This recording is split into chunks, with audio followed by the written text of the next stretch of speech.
In a world where machines think, write, and even decide, we're beginning to ask a question that's older than any algorithm. Who's really in control? We automate, optimize, predict, and still inside the human heart, there's that restless whisper. If I stop pushing, everything will collapse. But what if control itself is the biggest illusion of our times? What if life, like code, already runs on a deeper intelligence? One that doesn't need our panic to keep the system alive?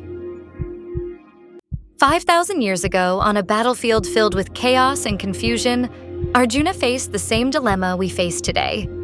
Not about artificial intelligence, but about existence itself. He asked, should I act or stand still? Should I fight or walk away? And Krishna answered with a vision that dissolves the ego of doing. Action will still happen, but the wise know who truly acts. Welcome to Beyond the Battlefield, Episode 38. Egoless action in the age of AI and automation, when nature acts through you. Ankur, Krishna says, Prakritya kriyamanani gunahe karmani sarvasha. All actions are performed by the gunas of Prakriti, but look at the world we live in today. We're trained to believe we make things happen. We decide, we design, we execute. Leadership is measured by what we do. If I'm not the doer, then who is? That's the exact illusion Krishna begins to dissolve here, Jessica. He says, Ahankar vimudatma karta hamiti manyate. The deluded one, covered by ego, believes, I am the doer. But all action flows through Prakriti, through the constant play of gunas. Sattva, Rajas, Tamas. These are the three forces that govern everything. Not just the universe, but our moods, decisions, even our leadership styles. They're the three building codes of reality. Every action, every personality, every environment is a unique blend of these three forces. Sat is light, harmony, clarity, like the stillness of dawn or the smile after understanding truth. Rajas is motion, passion, desire, like the heat of midday or a city that never sleeps. Tamas is inertia, heaviness, confusion, like a foggy night when you can't see what's ahead. They coexist like the three primary colors of existence. Mix them in different proportions, and the entire canvas of life appears. So even our moods, our creativity, our fatigue, all are just the play of gunas? Exactly. When Sattva dominates, you feel calm, clear, and wise. Decisions come effortlessly. When Rajas takes over, you feel restless, ambitious, driven to act, to prove, to chase. And when Tamas clouds the mind, there's dullness, confusion, procrastination. But here's the beauty. None of them are bad. Each gun has a role in creation's balance. Even Tamas, the darkness of night, allows rest, silence, and renewal. The trouble begins when ego identifies with these states, saying, I am wise, I am successful, I am lazy. That's when bondage begins. So Prakriti acts through these gunas, but the ego mistakes their movement as mine. It's almost like we're watching a movie and forget that we're the screen. Perfect analogy. The screen never becomes the scene, yet without it, no scene can exist. Or think of it like the human body. The heart beats, the lungs breathe, the neurons fire. Do you command each of them? No, they act through nature's intelligence. And yet we say, I live, I think, I do. That's the delusion Krishna calls Ahankar Vimurta, the forgetfulness of being merely the witness. That's humbling. It means leadership isn't about control. It's about harmony with the forces already at work. Yes, just as the wind doesn't claim, I move the clouds. The wise leader doesn't claim, I created success. They understand the dance of Prakriti and move with it, not against it. When the gunas play through awareness, work becomes lila, divine play. When the gunas play through ego, work becomes samsara, endless tension and struggle. So Krishna isn't asking Arjuna to stop acting. He's asking him to stop claiming. Exactly. The wise one knows. Prakriti does, I witness. And in that awareness, even battle becomes meditation. This is the beginning of egoless action, where energy flows, but the I dissolves. So, we're not the programmers. We're being programmed? You could say that. Even the most advanced AI doesn't decide to learn. It simply follows its design. In the same way, human beings act as per their guna configuration. Desire arises, action follows. Anger arises, reaction follows. It's the dance of energy. The problem begins when the ahankar, the ego, jumps in and says, I did it. And the moment that happens, fear is born. Because if you believe I do, then you must also believe I can fail. That's painfully true. Every leader I know lives in that loop of pride and fear, always claiming responsibility, always carrying the weight of me. Yes, but Krishna's message here is profoundly freeing. He's not telling Arjuna to stop acting. He's telling him to stop owning the action. When Prakriti acts through you, you become like a flute, hollow, but divine music flows. The doer disappears, yet action becomes perfect. The river doesn't boast, I flowed. The wind doesn't say, I moved the trees. They simply express what they are. When a leader acts from that space, work becomes lila, not labor. So, in truth, Krishna is not asking Arjuna to withdraw from duty. He's asking him to withdraw the ego that claims to be the doer. Ankur, if everything is being done by Prakriti, then what does Krishna expect the wise to do? Should they just stand back and watch? Does awareness mean inaction? Not at all. Krishna never tells Arjuna to withdraw from life. In the next verse, he says, Tattvavit tu mahabaho, gun karma vibhagyo, guna gunesu vartant, iti matva nasajjate.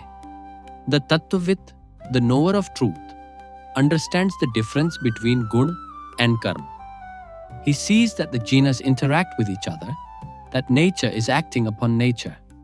Knowing this, he does not get entangled. He still acts, but without clinging. So, the wise don't stop action. They stop identification? Exactly. Action flows, but the inner center remains silent. It's like a wheel spinning fast, yet the hub at the center is still. Sattva, Rajas and Tamas continue their dance. Body, mind, emotion, but the witness within is steady. That sounds so peaceful. But in modern life, how does one stay unattached and still lead a company, a team, a family? Imagine a leader in a storm of emails, deadlines, meetings, yet aware that none of this is truly mine. He acts fully, decides clearly, but inside he knows it's the play of forces: technology, market, people, emotion. When clarity, sattva, arises, he uses it to plan. When energy, rajas, rises, he channels it into creation. When rest, tamas, calls, he allows it without cult. He is the observer of these currents, not their victim. That's leadership through Sakshi Bhav, awareness amidst action. So it's a shift from control to collaboration with nature. Not, I will make things happen, but I will align with what is happening. Exactly. That's why Krishna calls Arjuna Mahabhav, mighty armed one, to remind him.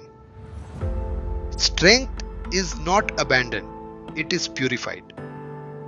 The Tattvavit acts in the world like a lotus in water, immersed yet untouched. The drops cling to the petal but never wet it. Similarly, a wise leader moves through the mud of conflict and pressure without getting soiled by ego. That's such a beautiful image. Action without stickiness. It feels like the essence of flow. Yes, flow is the natural state of Prakriti. Resistance is the state of ego. When we resist, we create heat, stress, comparison, fear. When we flow with the gunas, life becomes a symphony where no note is wrong. Krishna's message is not to renounce the world, but to renounce confusion. To see clearly that Prakriti acts through Prakriti, while the self remains the witness. In that seeing, Arjuna becomes fearless. The battlefield doesn't disappear, but his bondage to it does. Ankur. Krishna's logic feels so complete. The wise act without attachment. But what happens when they live among those who are still caught in the illusion?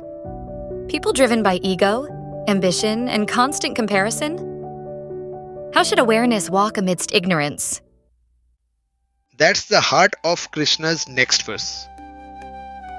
Prakritir gun sammudha sajjante gun karmasu tan krits na vidoman dan krits na vinna vichalayet.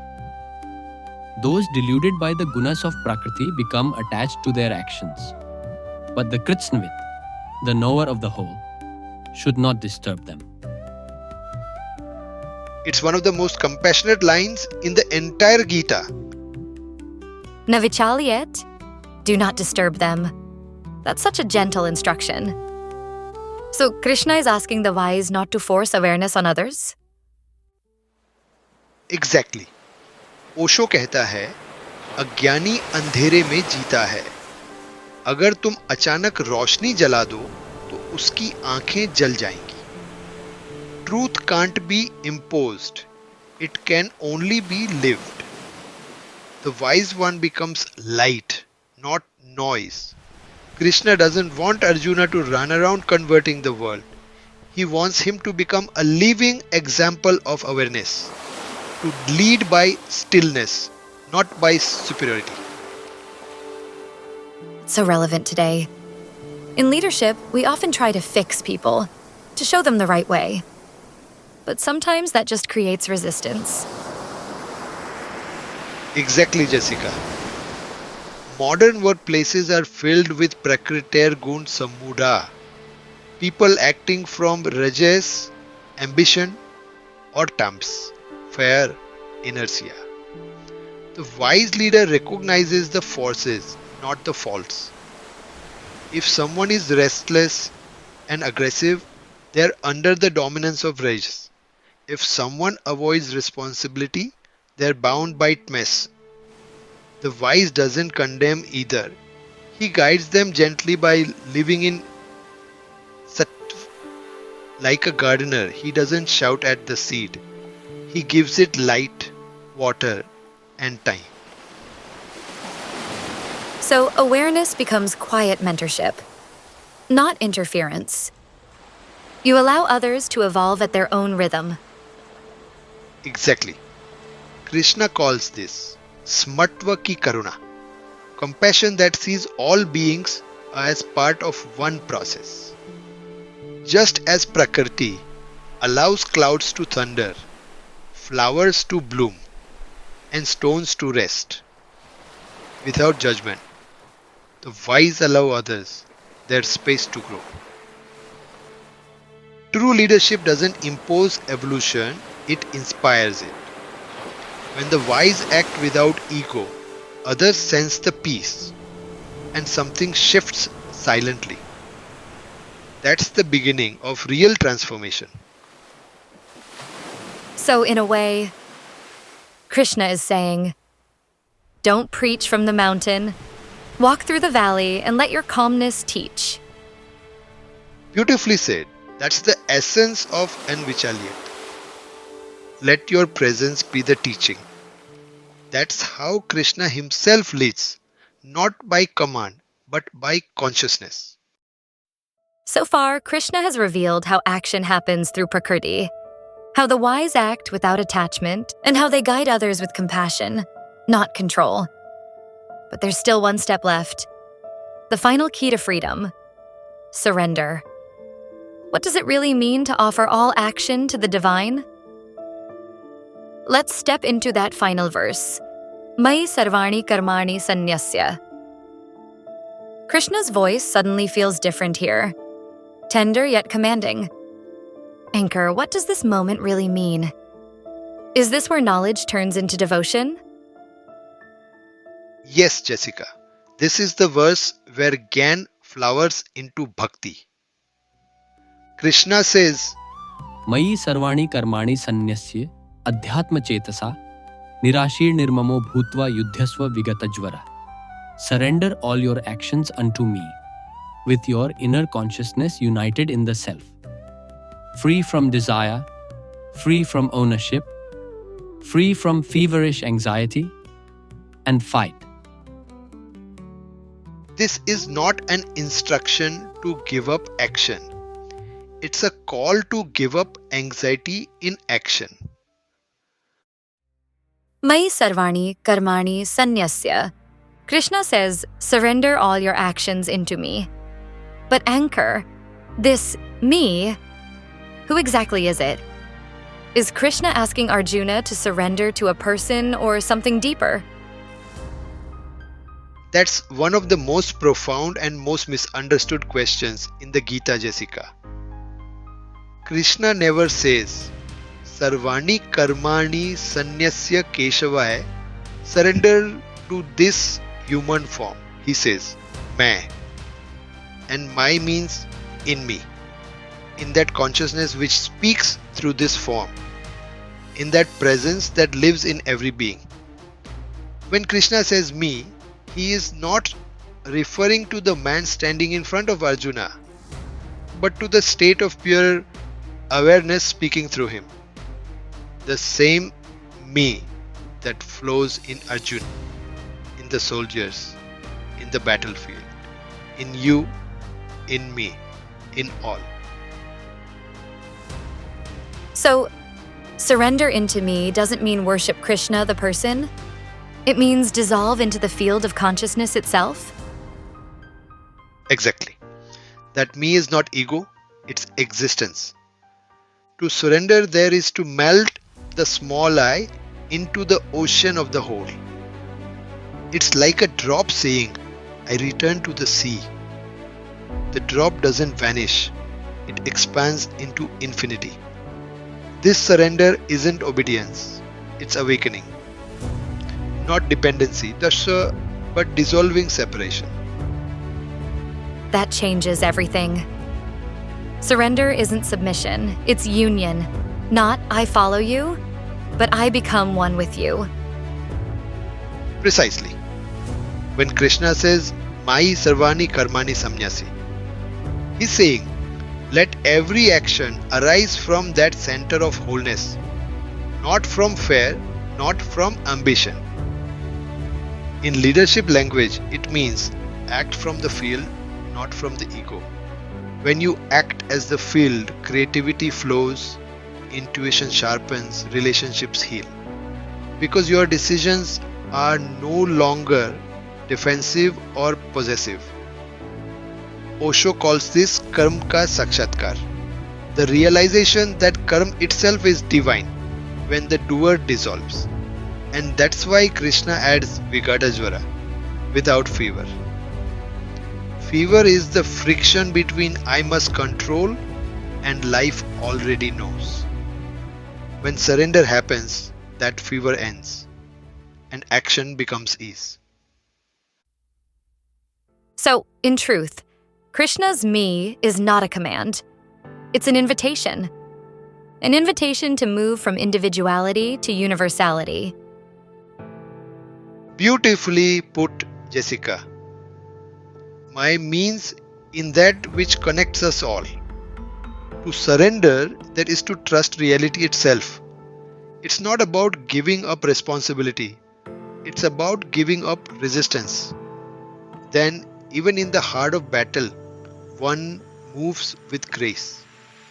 Leadership becomes effortless because it's no longer mine, it's thine. And that is the true yoga of action. To surrender all actions. It feels both beautiful and difficult. How can one really act without ownership in a world that constantly measures us by results? That's the paradox Krishna dissolves here. He doesn't say do nothing. He says do everything, but let it flow through the divine intelligence. Imagine, Jessica, when a musician truly surrenders to music, does he play the instrument or does music play through him? When a poet forgets himself, the poem writes itself. That's Mai Sarvani Karmani Sanyasya. When you surrender the Kartritva Bhav, the sense of I am doing, you become a clear channel of the universal will. So, surrender is not weakness. It's participation without possession. Exactly.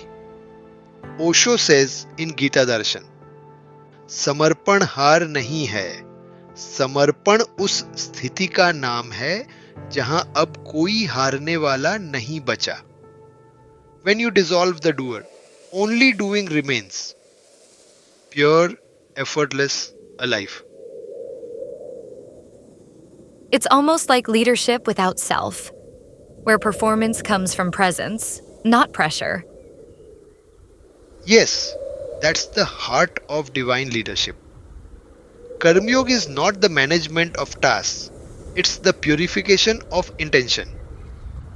Krishna is telling Arjuna, act from stillness, move from surrender.